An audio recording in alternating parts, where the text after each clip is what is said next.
사람들이 이 성공을 위해서 살아가는 이유 중에 하나가 뭐냐면 안전한 그 성을 쌓고 싶어서예요. 가정을 지키고 싶고 나의 인생을 지키고 싶고 자녀를 지키고 싶고 자기 인생에 있어서 든든하게 자기의 그 성공을 위해서 이렇게 하죠. 그런데 이런 사람들이 하루아침에 무너질 때가 있어요. 미국의 뉴욕에 가면 리티머 교회의 담임 목사님으로 계시는 팀 킬러라는 목사님인데 그분이 책을 쓴 게 있어요. 뭐냐면 내가 만든 신이라는 그 책에서 뭐라고 써 있냐면 2008년 그 중반에 그 세계 경제가 이렇게 위기가 왔었어요. 그때 미국에 막 주가가 폭락하고 집값이 떨어져 가지고 많이 이슈된 때가 있었어요. 그때 사람들의 인맥을 중요시 여기고 또 세상에서의 그 성공을 중요시 여기고 돈이라는 걸 통해서 자기의 가치성을 높이려고 했던 그 사람들이 줄줄이 막 자살하는 일들이 미국에만 있었던 게 아니라 유럽에도 막 곳곳에서 그런 일들이 상당히 많이 일어났어요. 예를 들면 연방주택담보대출공사의 재무 담당 부사장이었던 사람은 지하실에서 목매고 죽었어요. 그리고 미국에서 손꼽히는 부동산 경매회사 최고 경영자는 그 제규어 외제차죠. 좋은 거거든요. 그 외제차 안에서 스스로 자기 권총을 사서 자살했고, 그 다음에 유럽의 왕가의 고위층 집안에서 재산을 맡아서 투자 관리해주는 프랑스의 자산관리사는 14억 달러에 달하는 돈을 그것을 날리자 사무실에서 손목을 거서 죽었고, 그 다음에 HSB 은행의 덴마크 사람인 어떤 중역 그 간부인 사람은 그 호텔 스위트룸에서 그 옷장에다가 그 목을 메어가지고 스스로 자기의 생을 마감했어요. 이 사람 말고도 수없이 거기에 또 이렇게 나와 있더라고요. 자기의 삶의 안정을 추구하기 위해서 썼던 그 성이 하루아침에 무너지자 그 생명은 살아갈 가치가 없다고 해서 같이 무너진 거예요. 그러니까 이것을 봤을 때 진정한 사람의 안식처, 그를 든든하게 세워주는 성강 같은 그런 것은 거기에 없구나 라는 것을 우리가 엿볼 수가 있죠. 그 사람들이 그렇게 죽어나가도 사람들은 끊임없이 그 자리에 쓰려고 애씁니다. 내 자녀가 그 자리에 쓰기를 원하고 계속 그것을 추구해서 살아요. 이스라엘들의 이 광야에서의 그들은 동일한 이러한 성공의 목적으로 가지 않았지만 이 사람들하고 이스라엘은 비슷한 게 있어요. 뭐냐면 지금 자기가 살아가면서 자기가 필요를 채워주는 것을 충족시키지 않으면 안 된다라고 하는 이 조급함은 똑같아요. 지금 오늘 17장에서 이 르비딤이라는 이 사막 한가운데 이곳에 이르러서 이들이 장막을 쳤어요. 근데 이들이 모세한테 다투는 일이 생기는데 물이 없어서요. 이 물이 없어서 우리와 우리의 가축이 죽는다라고 얘기하거든요. 아마 이 표현을 본 걸 봤을 때 아마 가축이 실제로 죽어나는 일들이 생겼었던 것 같아요. 그러니까 이렇게 표현하죠. 우리를 죽일 데가 없어서 애굽에서 여기까지 와가지고 우리를 물 없어 죽이느냐 이렇게 표현하고 있거든요. 근데 성경은 그들이 이렇게 불평하기 전에 1절에 뭐라고 말하냐면 이스라엘 자손의 온 회중이 여호와의 명령대로 신광야에서 떠나 그 노종대로 행하여 르비딤의 장막을 쳤으나 이렇게 써 있어요. 이들이 떠나서 르비딤에 온 것은 여호와의 명령을 따라 순종했다라고 써 있어요. 하나님의 말씀으로 그것을 가야 되는구나 라고 해서 순종해서 왔는데 그 순종한 결과가 물이 없어요. 그래서 원망하기 시작했다라는 거예요. 하나님의 말씀에 순종해서 왔다면 이것도 분명히 뭔가 뜻이 있겠지. 우리가 하나님 앞에 물 구해야 되겠지. 아마 구했겠죠. 근데 지금 주지 않으니까. 거기에 가축이 하나 죽어가는 걸 보니까 불평이 올라온 거겠죠. 어제의 순종이 오늘을 보장해 주지 않고 있는 거예요, 지금. 어제는 순종했지만 오늘은 순종할 수 없다라고 지금 표현하고 있는 거거든요. 이들이 이렇게 불평하는 이 상황을 우리가 거슬러서 어제 순종했던 그 순종의 마음은 뭐였겠습니까? 우리가 다시 애굽으로 가봅시다. 출애굽하기 전의 상황에 이들이 요셉을 알지 못하는 한 왕이 나오면서 언제부터인지 모르지만 이들을 핍박하기 시작했어요. 그때 이스라엘 백성들이 계속 하나님 부르짖었겠죠. 하나님, 우리를 여기서 건져주세요. 우리가 이 종살이에서만 건져줄 수 있다면 어디서 살아도 우리가 살겠습니다. 그렇지 않았겠어요? 하나님, 제가 이 지하 집에서만 벗어나게 해주세요. 그러면 어디서든 제가 신앙생활 잘하면서 못 살겠습니까? 하나님, 그렇게 안 했겠어요? 아브라함의 하나님, 이삭의 하나님, 야곱의 하나님, 그들과 약속하지 않았습니까? 우리를 애굽에서 건져 저 가나안 땅에 하나님이 우리를 그 백성으로 삼아 그곳에서부터 하나님께서 우리를 안식하게끔 우리의 조상들한테 약속하지 않았겠습니까? 얼마나 부르짖었겠어요. 그 하나님을 얼마나 찾았겠어요. 그래서 하나님이 그들의 울부짖음의 눈물에 응답하셔서 모세를 통해서 그들을 출애굽해서 온 게 여기인 거예요. 이들이 불평했을 때에 출애굽해서 10가지의 기적을 봐서 15장에 이르러서 마라의 쓴물을 보고 불평하지 않습니까? 그리고 16장에 와서 또 먹을 것이 없어서 만나 매출하게 하나님이 채워주지만 먹을 것이 없어서 불평하시고 11장에 와서 또 불평합니다. 근데 이들의 불평이 점점점 수위가 높아져요. 그러니까 15장에서 그들이 마라의 쓴물이 없을 때 그들이 뭐라고 말하냐면 그냥 단순하게 백성이 모세에게 원망하여 이르되 이렇게 백성들이 모세한테 원망을 합니다. 그리고 16장에 와서 먹을 것이 없을 때 그들이 뭐라고 원망하냐면 너희의 원망은 우리를 향하여 함이 아니요 여호와를 향하여 함이로다 라고 모세가 얘기해.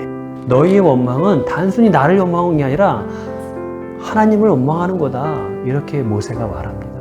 그럼 17장에 와서는 또 뭐라고 얘기하는지 알아요? 2절 한번 볼까요? 2절 우리 같이 읽을게요. 백성이 모세와 다투어 이르되 우리에게 물을 주어 마시게 하라. 모세가 그들에게 이르되 너희가 어찌하여 나와 다투느냐? 너희가 어찌하여 여호와를 시험하느냐? 모세가 얘기해요. 너희가 나와 왜 다투느냐? 그러면서 나와 다투는 걸 뭐라고 또 말하는지 알아요? 너희가 어찌하여 여호와를 시험하느냐?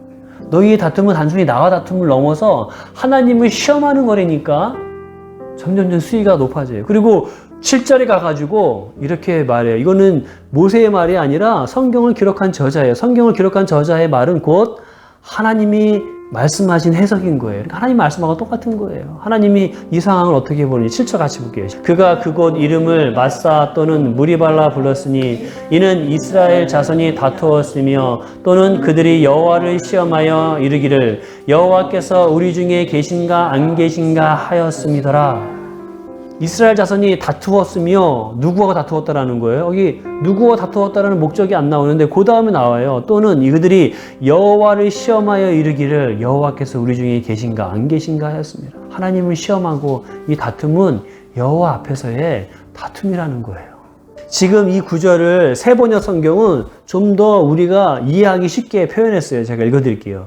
이스라엘 자손이 거기에서 주님께 대들었다고 해서 사람들은 그곳 이름을 무리바라 하고 또 거기서 주님께서 우리 가운데 계신가 안 계신가 하면서 주님을 시험하였다고 해서 그곳 이름을 마사라고도 한다. 무리바, 마사, 왜 이렇게 이름을 졌냐면은 주님께 대들었기 때문에. 대들었다는 말 하니까 좀 더 확 와닿지요. 자식이 부모한테 막 삿대질하고 대들 때가 있지 않습니까? 막 눈이 뒤집어가지고 막 하나님 앞에 그렇게 대들고 있는 거예요. 그래서 무리바라는 거예요. 이것은 다툼의 장소다. 그렇게 해서 무리바라고 졌다라는 거예요. 마사라는 것은요, 하나님이 계신가 안 계신가 시험했다라는 거예요. 하나님을 다투었을 뿐만 아니라 하나님이 계신가 안 계신가 시험한 거예요. 점점 이들의 수위가 이렇게 높아졌어요. 그들이 왜 이랬죠? 단순한 거예요. 내가 원할 때에 하나님 주시지 않으니까. 모세가 얘기했겠죠. 좀만 참아봐라. 하나님이 우리를 절대 굶어 죽이지 않는다. 야, 430년 동안 너희들 종살에서 건져준 거 너 10가지 재앙 못 봤어? 홍해를 가른 기적 못 봤어?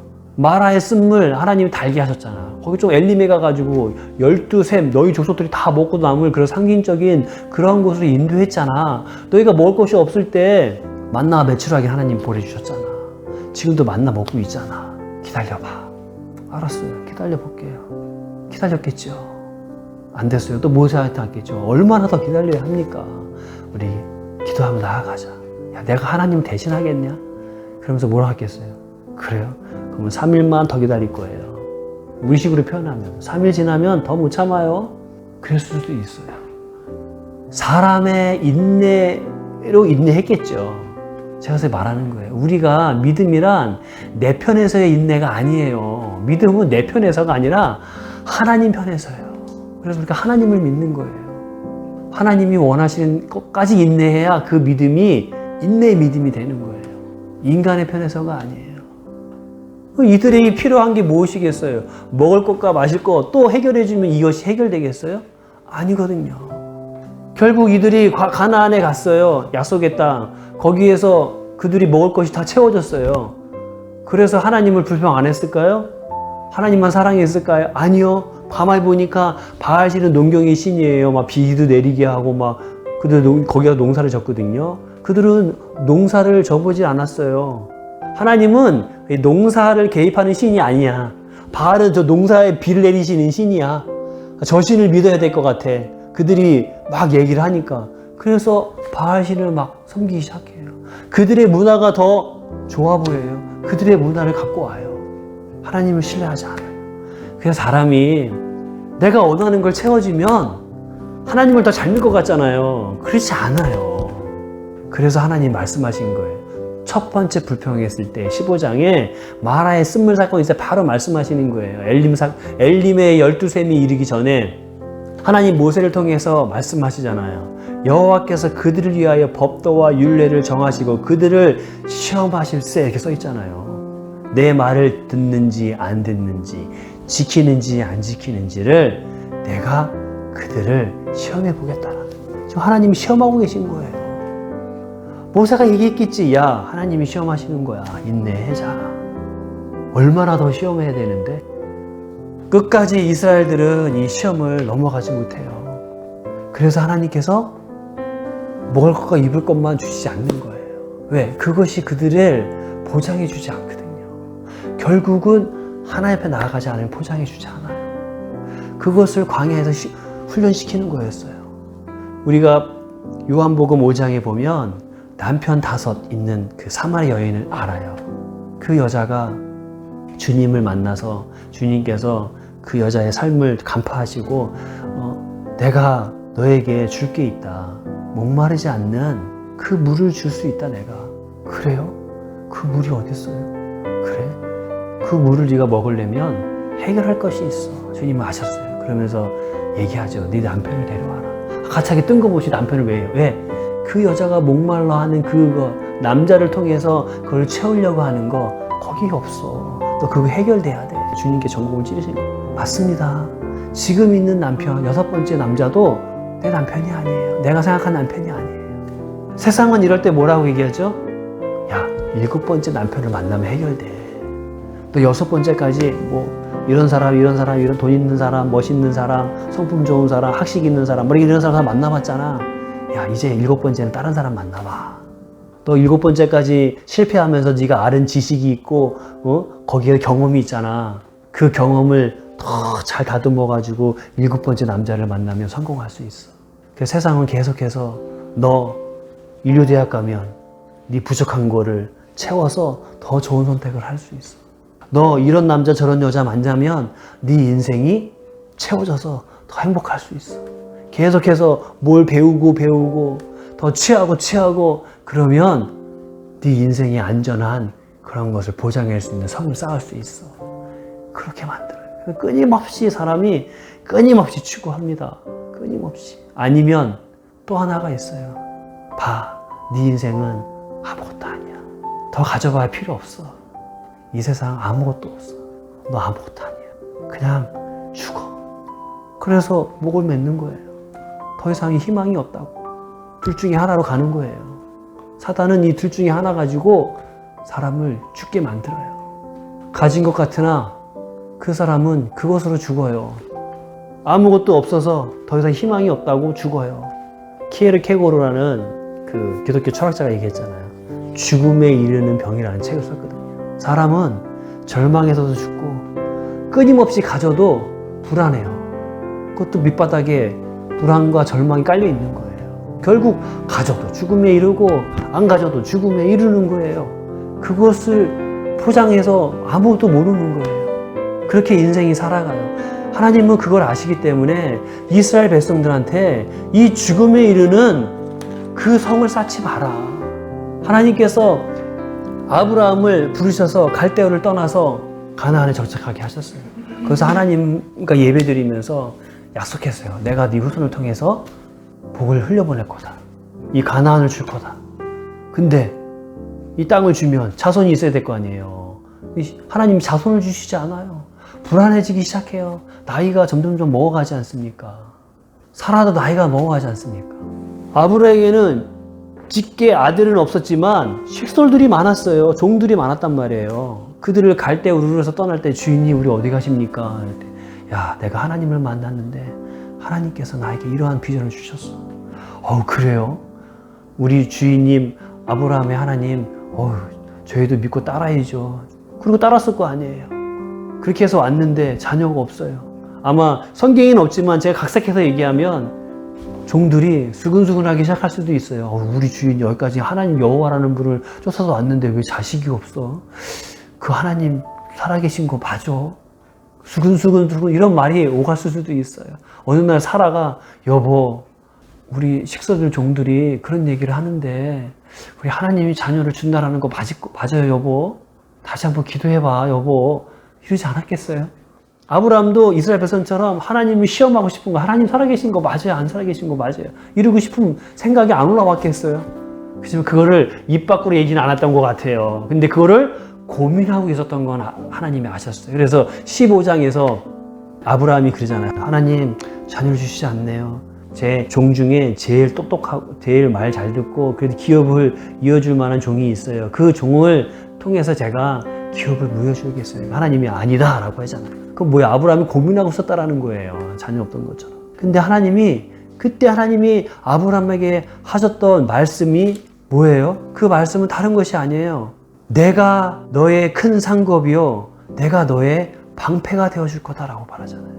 내가 너의 방패, 내가 너의 든든한 성이 되어줄 거라는 거예요.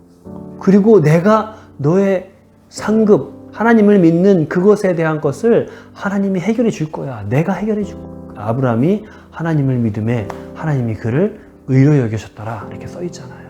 이게 답이에요. 다른데 안전한 것이 있는 게 아니라 여호와 하나님, 내가 너의 상급이고 내가 너의 방패라는 거예요.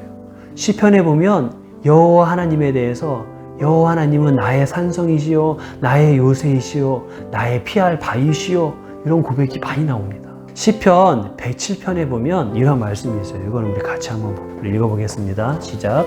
그들이 광야 사막 길에서 방황하여 거주할 성읍을 찾지 못하고 줄이고 목이 말라 그들의 영혼이 그들 앞에서 피곤하였도다.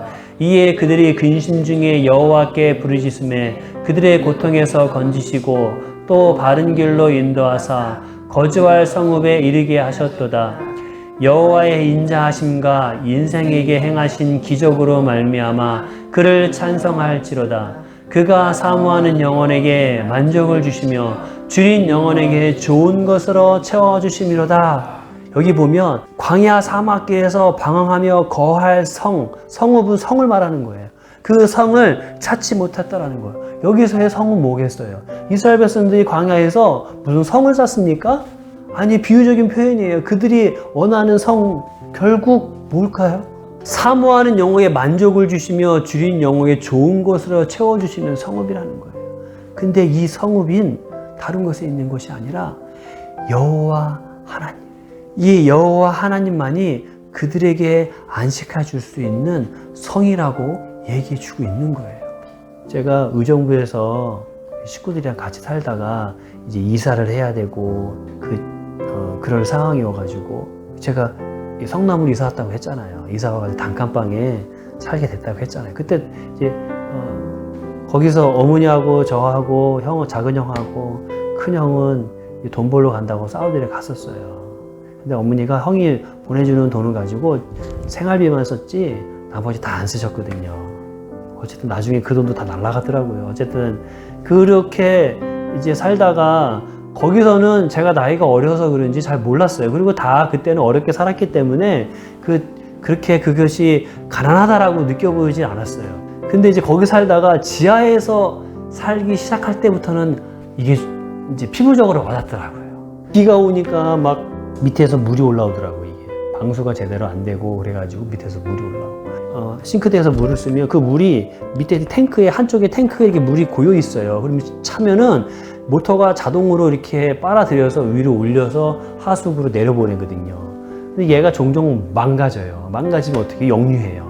영유하면 집으로 다 들어옵니다. 그런 집들이 저희만 있는 게 아니라 간간히 그런 집들이 있었어요. 그래서 쓰레바지로 세수대에다 퍼가지고 날르고 밤새 막 이런 기억이 한 2번 있거든요. 그러고 나니까 지하에는 더 이상 살고 싶지 않더라고요. 그때 어머니가 잘 인내하고 신앙으로 인내해 오시다가 야, 이렇게 신앙생활 안 하는 게 낫겠다. 불평이 이렇게 나오기 시작하시는 거예요. 저는 이해가 안 갔어요. 아니 권사님이 왜 이렇게 불평을 하셔? 아니 교회 개척 멤버로 하나님 앞에 그렇게 헌신하시고 자궁암이 생겼다가 그 치유되는 경험도 해가지고 우리 형하고 바로 위에 형하고 나하고 나면은 자궁이 튼튼해진다 그래가지고 나가가지고 지금까지 암도 안 걸리시고 암 걸린 사람 생각해보세요. 그렇게 낫게 해주면 나는 지하에 살아도 불평 안 하겠습니다. 그러지 불평하는 사람 아무도 없어요. 어머니도 아마 그랬을 거예요. 막 불평하시기 시작하더라고요. 막 하나님 앞에 제가 듣기에 민망할 정도로 불평을 하시더라고요. 아, 권사님이 맞으셔? 이럴 정도로. 그래서 제가 한 번은 그랬어요. 어머니 권사님이 맞아? 그러면서 막 대들듯이 막 반대들듯이 막 그랬어요. 막 어머니 그래가지고 천국 갈 수 있겠어요? 내가 막 이러면서 막 오죽했으면 제가 그렇게 얘기했겠습니까? 근데 제가 어머니의 삶을 살지 않았기 때문에 이렇게 얘기하는 거예요. 제가 어머니처럼 과부로 또 속썩이는 아들이 있고 교회에서 상처받고 나름대로 헌신한다고 헌신했는데 상처받고 와가지고 여기까지 그렇게 한 게 이거예요? 하나님 이거예요? 저는 그렇게 삶을 살지 않았으니까 쉽게 얘기하는 거고 어머니 그거를 겪고 왔으니 그것이 옳아서가 아니라 그 삶의 그 여정을 나는 다 모르잖아요. 제가 믿음의 자리에 이렇게 딱 서 보니까 제가 어머니만큼은 쓰지 않았지만 그때 가니까 그게 조금 이해가 가더라고요. 이스라엘 백성들이 이렇게 불평하는 게 조금 이해가 가더라고요.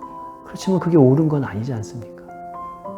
우리가 여호와로 인하여 기뻐한다는 게 쉽지가 않아요. 논밭에 식물이 없고 외양간에 소가 없고 나는 그럴지라도 여호와로 인하여 기뻐하리로다 라고 하는 이 하박국 선지자의 말이 고백이 참 쉽지가 않은 거예요. 근데 이 고백이 내 삶의 반석으로 둬야 흔들리지 않아요. 그래서 하나님이 이스라엘 광야에서 그들을 그 고백이 나오게끔 그렇게 광야를 하나님이 시험하시고 계십니다. 제가 이 시편을 어머니가 그 불평이 이 정도까지는 아니었을 때였어요. 근데 힘드셨을 때죠. 저희들이 제가 살잖아요. 지하에 살다가 그 물 나는 데도 살다가 이사를 갔는데 단칸방이에요. 제가 얘기했나? 들어오면 거실에서 이 방을 열면 방이 있어요. 근데 이 저쪽에 있는 방 들어가는 문을 테이프로 이렇게 막았어요. 그리고 저쪽 방이 있잖아요. 그 방을 집 돌아서 가면 골목이 있어요. 골목에다가 그 방 앞에다가 이렇게 벽돌을 싸가지고 부엌을 입식 부엌이 아니죠. 부엌을 이렇게 계단이 높은 데다 올라가면 이 방이 나와요. 이쪽에다 문 하나 또 낸 거예요. 저쪽 돌아서. 그렇게 새를 놓은 거예요. 그때 그랬죠. 아, 고난이 연단이 지나면 하나님 풀어줄 거야. 저는 그런 마음이었었고 어머니는 이제 그래도 참고 있었던 그때 저희가 거기서 제가 10몇 년을 함께 섬기던 교회에서 뭐 상처라면 상처 더 이상 여기 못 있겠다 싶어서 도망가듯이 나올 때 주일날이 이사하는 날이었어요. 지금은 이사 조정을 좀 하지만 그때는 그 이사 나가고 들어오는 날 겨우 겹칠 때가 많았기 때문에 지금은 포장이사 이렇게 보관이사 이런 게 없었거든요. 날짜가 도저히 날짜가 안 나오는 거예요. 날짜가 안 나와요. 그래서 천상 주일날 간 거예요. 근데 주일을 범한다라는 게 그 당시 저한테 엄청 이게 힘들었어요. 이게 내가 신앙이 이렇게 무너지는구나. 그래서 거기서 아침에 이삿짐 사람들이 일찍 온다고 하니까 아침 7시인가 일찍 일어나가지고 어머니하고 성경을 그냥 딱 폈는데 여기가 나온 거예요. 시편 107편이 나온 거예요. 여기 그 말씀이 있잖아요. 광야 사막길에서 방황하며 거주할 성읍을 찾지 못하고 줄이고 목이 말라 그들의 영혼이 그 안에서 피곤하였도다. 이 구절이 딱 이 상황인 거예요. 엄청 울면서 이걸 읽었던 기억이 나요. 그러면서 쭉 내려와서 끝에 구절에 뭐라고 했어요? 그가 사모하는 영혼에게 만족을 주시며 주인 영혼의 좋은 것을 채워주시고 거주할 성읍에 이르게 하셨도다. 그러면서 어머니하고 둘이서 손잡고 야, 하나님께서 우리가 지금은 이렇지만 거주할 성읍에 거하게 하실 거야. 그러면서 막 울면서 이사했던 기억이 나요. 그리고 시간이 질러서 아까 이제 그 사건이 난 거예요. 어머니. 왜 거주할 성읍에 오신다고 하지만 뭐야, 우리는 여전히 지하에 살고 있어. 이거 뭐야? 이게 거할 성읍이야? 시간이 지나고 제가 신학교 가서 등록금 문제가 어렵고 금방 안 채워주고 시간이 지나서 알았어요. 거할 성읍은, 진짜 거할 성읍은 아파트가 아니고 여호와 하나님으로 인하여 기뻐하는 자. 그것이 내 마음에 진짜가 될 때, 주님이 원하시면 제가 그 길 가겠습니다. 주님 때문에 제가 포기하겠습니다. 이렇게 진정한 고백이고 진정으로 그 길을 걸어갈 때, 그때가 하나님의 성에 딱 이른 거예요. 그래서 하나님이 야곱이 형을 피해서 막 도망가다가 잠을 자다가 선사들이 오르락내락하면서 하나님 나타나서, 야, 네 조상의 하나님, 너의 하나님, 야곱의 하나님 되어줄 거야. 그때 야곱이 뭐라 그래요? 여기가 하나님의 집이다 라고 말하잖아요. 이게 뭐예요? 여기가 하나님을 만나는 곳인 거예요. 그것이 안식처인 거예요. 그 베델의 하나님을 다시 가야겠다, 만나러 가야겠다. 디나 사건이 있었을 때 다시 베델의 하나님께로 만나러 가야겠다. 항상 그러잖아요. 아브라함이, 하나님 저 자식이 없어요. 더 기다려야 될 때 내가 너의 상급이다. 내가 너의 방패다.